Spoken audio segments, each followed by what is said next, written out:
you for going all the way to Norman, Oklahoma, and bringing bad luck to my Sooners, who lost Rodney Anderson, the best running back in the country. So I got to blame you a little bit for jinxing them. She wasn't in Charlotte.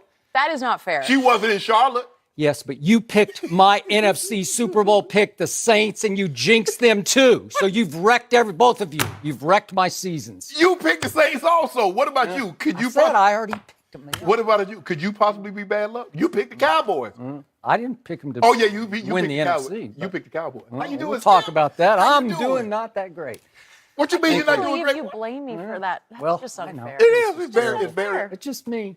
It's Monday. Way to go. It's Monday, yeah. I was looking forward to this day after what we saw from the Cowboys, which we will talk about later. So that's what you're looking forward to. We'll also talk about the Browns and how, well, they kind of ended their losing streak. And then Des Bryant was busy on Twitter again. But we are going to start with what we saw from Aaron Rodgers. He added to his future Hall of Fame status Sunday night with a game for the ages. Rodgers went down in the second quarter with a left knee injury, had to be carted off the field, but he came back in the third quarter with his Packers down by 20. Rodgers then put on an offensive display with 3 fourth-quarter touchdown passes, including a 75-yard game winner to Randall Cobb. Just over 2 minutes left. Let's take a listen to Rodgers after that one. Playing behind Brett Favre for 3 years, you realize you got to be tough to play this position.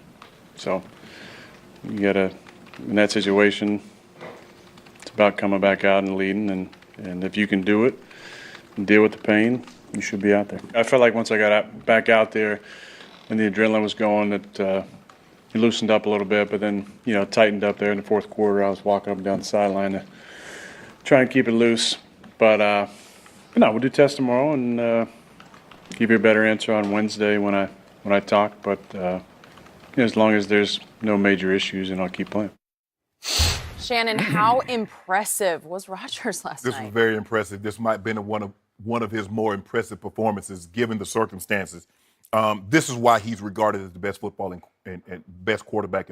He is not. How can you say that? Nobody thinks that. It's not your Nobody turn. thinks. It's I'm not going to let you get away with that. Go ahead. When you get your opportunity, you can refute what I said. But could you please not You got to interrupt me? stop it like the world thinks he's the best. The world doesn't think that. The world knows. This is why he's regarded as the best quarterback in football, not the most accomplished. That belongs to the guy up in New England.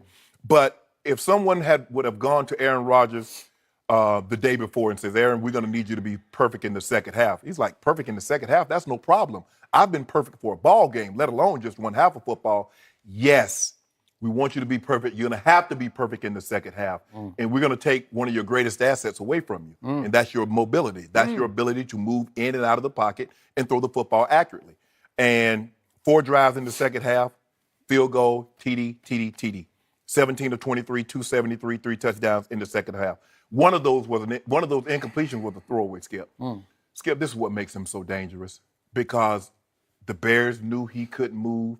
He knew he couldn't move, and he still found a way to get the job done. Let me ask you a question, and you can answer this if you feel free. Let's just say, for the sake of argument, we tell Tom Brady, you know what? In the second half of a ball game, you will not be able to throw the ball from the pocket. You must be rolling to your left or to your right, and you're going to be down 20 points. You think you see that, Tom? You don't want me to unleash it. I want you to just I'm going to give you one break today, and it's right here, right now. You better finish before I unleash. There's no question in my mind, Aaron Rodgers doesn't come back in that game, Jenny. They're not winning this ball game. But there's something to be said. I played with a guy in John Elway, and I know what it's like to be down going into the fourth quarter. And no matter how bad we had played up until that point, if we were in striking distance and John was our quarterback, we felt we can come back and win. And you could see, all right, completion here, completion there. But if you notice, Skip, they started the second half. Everything was quick. They wanted to see how the Bears were going to attack Aaron Rodgers. I would have heated him up, because I know he's limited. There's a reason why he only played a handful of plays in the first half. So I'm going to heat him up. But they didn't. They sat back there. They rushed their 4. He went quick, and then Mike McCarthy's like, hold on. They're not bringing pressure. They're going to give us an opportunity to get the ball further down the field. And that throw to Geronimo Allison, I don't believe there's another quarterback that could have made that throw like he made it. He did what we call turning the ball over. As a punter, you punt the ball, it goes up, and then it dives down. He throws the ball like that, almost like a Hail Mary, Skip. Man, that old long handoff. He was perfect last night. He had to be perfect. And we're gonna talk about another segment maybe in the very near future. Aaron Rodgers' QBR was 44. That's what his QBR was. That's not that great. It's 0 to 100. That's my- sub 50. Guess what? In Case Keenum threw 3 picks, his QBR was higher than Aaron Rodgers. But that's neither here nor there. In the very near future, we're going to do a segment See, Aaron. Yeah, whoa, Skip. It's not your turn. You said you were going to unleash later. So it's my time. Can I unleash? I didn't ask you. Did he not have Literally No, I did not. I told you. I'm talking falling to you. out of his No, seat. no. I will let you unleash in a minute. This is my time Not yet. to heap You better praise. get it all out. This is my You're time. about to get this is nuked. my time to heap praise on Aaron Rodgers, who's the greatest quarterback currently playing in the National Football League. Not the most accomplished, but just the best. And you saw that on full display. And it, Skip, this game would have gotten lost had it been, unless it was a standalone. This game needed to be in prime time. This game needed to be by itself so everybody could witness to see what Aaron Rodgers was capable of. Witnesses. I know what he was capable of. Now you too know what he's capable He's trying to kill the clock. I ain't killing no clock. Talking with a bunch of garbage. Aaron Rodgers already did gobbledygook. that. Aaron Rodgers already did that last night. Okay. He killed the clock. My turn? Yes, sir. Take Thank it you. So, Jenny Taft, Okay. before I say what I'm about to say, I want to make something very clear. I tweeted this at this moment that Aaron Rodgers went out of the game early in the second quarter last night. It would have been terrible for the National Football League if Aaron Rodgers had been lost for the season. He is crucial to the ratings, to the overall presence of this league. And in order, the 3 most valuable players TV-wise in this league are that guy up in Foxborough, then Aaron Rodgers, then Drew Brees. So it was heartening to me. I was excited when he actually stepped back onto the football field to start the second half. It was a great moment. It wasn't a good moment. It was great that he wasn't lost for the year. Now, I'm going to give you some perspective and maybe some objectivity you might not get elsewhere, and you certainly didn't get it from across the table as we opened this show. This was accomplished last night against Mitchell Trubisky's 7-point underdog Chicago Bears. So let's not confuse this with Tom Brady coming from 28-3 down in a Super Bowl against the Atlanta Falcons. Or for that matter, let's not confuse it with what Tom Brady did in the fourth quarter against the Jacksonville defense in Foxborough. That was against Blake Bortles. What's that? That was against Blake Yeah, Bortles. that was against the best defense in most people's eyes in football, down 20-10 in the fourth quarter, and he threw for 138 and 2 touchdowns with 12 stitches in the base of his thumb on his throwing hand. But the Hall of Famer Shannon Sharp told me the next Monday after that game, what did you say? If you step onto the football field, there are no excuses. I don't want to hear about any injuries. Didn't you say that? It was like Phillip Rivers in 2007, who played with a torn ACL and beat Peyton Manning 28-24 at Indianapolis in a divisional playoff game. Remember that? He played with a torn ACL. Actually, Billy Bowler came in and cleaned the game up, but go ahead. But do you remember that? Yeah, I And do then remember who it. played the AFC Championship game Phillip at Rivers Foxborough? did. Phillip Rivers He did. shouldn't have played, though, So, but go ahead. so again, one of 2 things had to happen last night. Did Aaron Rodgers have a torn ACL? I'm going to guess he didn't because it was the opening game of the year. I don't think they would have sent him back in if they suspected he had a torn ACL. So I'm pretty sure the team doctor and the trainers took a hard look at it in the tent and then in the locker room. They got a quick picture of it, not an MRI picture, not a 3D, but a 2D picture of it. And they decided it was just fine. He tweaked it or mildly sprained it. That's all. I'm going to deduce that. Now, if it comes out today or tomorrow that he tore his ACL, then I stand corrected. But I don't think he did any of that. All I know is that we saw Aaron Rodgers have to ride off to the locker room in a cart early in the second quarter. And as we saw him go, if we could watch it again, it looked to me like when he first got in the cart, he gave his head a little shake. And then it looked like he had tears in his eyes. His eyes looked wet to me, like they were glistening, like he thought he was done. So was he more scared than hurt? I don't know. Or is it possible it was LeBron James Memorial over-the-top, overreaction, melodrama to an injury? Because we've seen LeBron do it a lot of times. Yeah, let me ask you a question. Why do you only do that with Aaron Rodgers and Aaron Rodgers and LeBron James? You know what? They remind me of each other, actually. but you Because, wait a second, I'm glad you brought that up. because obviously Tom Brady is Michael Jordan, Aaron Rodgers is LeBron James. That hit me hard last night. I tweeted that and it exploded because that's the truth. If you don't mind me asking, so how sick was Michael Jordan? The flu game, was that over the top? Care. I don't even care. Oh, but I never. But you I mean, brought it up. I haven't brought it up on this show. So let me ask you a question: Was Tom Brady medically cleared to play? Yep. Okay, then. So was Aaron Rodgers. What's the problem? Well, then don't tell me he's on one leg. I didn't see one leg. Don't tell me he has a cut thumb. I didn't say he had a cut thumb. I never said a word about it. I said that next day. I let it go. But you said it. He played.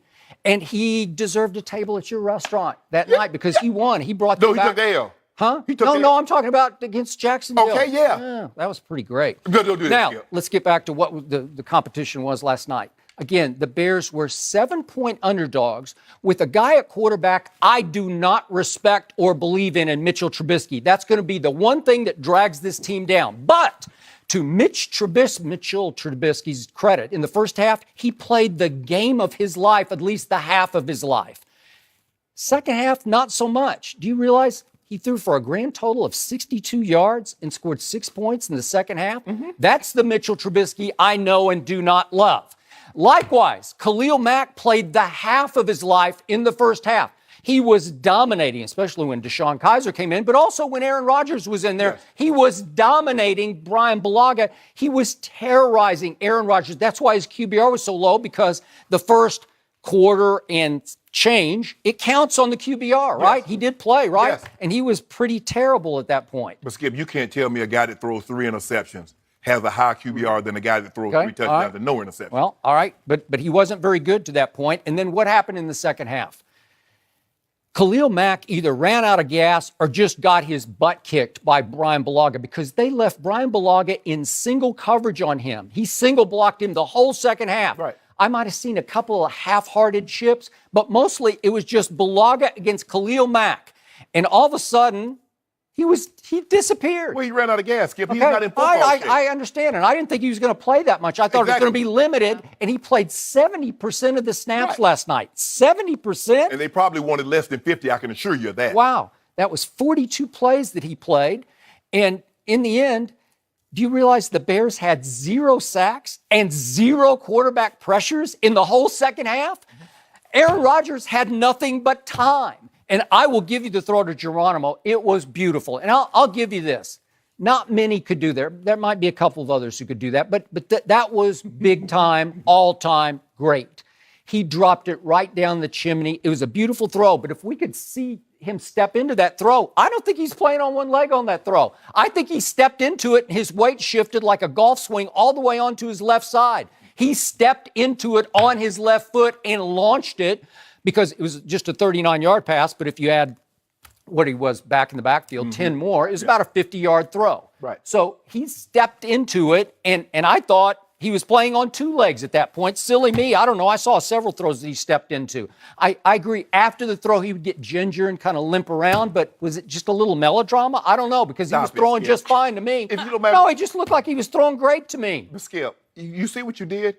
I'm telling the truth of what I saw. If you don't mind me, let me add a little truth to your truth. I don't think I'm finished yet, Jenny. Did I give up the... Go ahead. You're riled I thought I over sat here, over here for 7 minutes listening to all of your baloney. You know good well you just sit up for 7 minutes. 7. So Aaron Rodgers goes 17 of 23 for 278 in the second half. But how many of the 278 were run after catch yards? It's like the Bears quit tackling anybody. I've never seen anything quite like a first half that was so dominating and a second half that was so back on their heels and non-competitive in the second half. And maybe it's because it was Lambeau Field, it was Aaron Rodgers' returns, and they were just shell-shocked. But what happened on the play before the play of the game? What happened? Fuller dropped it. Yeah, he threw it right to Kyle Fuller, who is the best defensive back on either team. Yeah. And he hits him right in the stomach with it. Hit him in the stomach with it. And he dropped the game and the interception, because the game is obviously going to be over at that point, but right? Why didn't you mention on the carom that Edelman caught, Alfred had an opportunity to intercept the ball? We're talking about what happened last night. But you keep talking about it's my turn. Can you please intervene here, or do we not have a referee today? I don't know. I know it's 2-on-1, but we don't have a referee. I thought it was my turn. Can we go back and forth? I thought it was my turn. I'm getting interrupted here. Go ahead. This is your segment. Go ahead. What happens, because the great Hall of Famer did not bring this up, what happened on the play of the game It's 3rd and 10 from the 25, and the Bears stunningly, just dumbfoundingly, call the weirdest defense I've ever seen on a play of the game. They call, it looked to me like cover 6 where everybody's in man. And what do they do with the 2 defensive ends, Mr. Hall of Famer? What do they do with them? I don't know what they do with them. They zone blitz him. They zone blitz Khalil Mack. He drops back at the snap into pass coverage. You have the best pass rusher in pro football, and you drop him off the line. What's he doing? What is he doing? This is 3rd and 10. This is the game. He's the best pass rusher. He's generated 0 in the second half, but you got to give him one more shot at Bulaga to put some heat on Aaron Rodgers, who, quote unquote, is playing on one leg. And you drop him back? What are you doing? I'm like, what are you doing? And you leave Eddie Jackson, a 4th-round pick a year ago from Alabama, another one of those great Nick Saban defensive backs. You leave him solo, man-to-man, on Randall Cobb. Yeah. And he completely overruns the play. And to Cobb's benefit, he stops and uncovers. He stops and uncovers as Aaron just kind of drifts a little bit to the left. And Aaron just hits him with an 11-yard pass over the middle. And then what happens, Mr. Sharp? He takes off. Nobody's home. Nobody's home. They're in cover 6, it looked like to me. Everybody's chasing men everywhere. Right. There is no safety help deep, and nobody's left. And Randall Cobb runs, 64 yards? Was that what it was? He just runs. It's a 75-yard touch. He runs 64 yards untouched. And guess who had the best shot at him near the goal line? Khalil Mack, because he's in coverage. What are you doing, Bears? And this is it. This is the greatest play in NFL history. No, it's not. With Khalil Mack dropped into to coverage. What are you doing? I've never seen anything like it before. I just gave up. I said, well, that's it. They don't deserve to win. It's over. No one said this was the greatest play in NFL.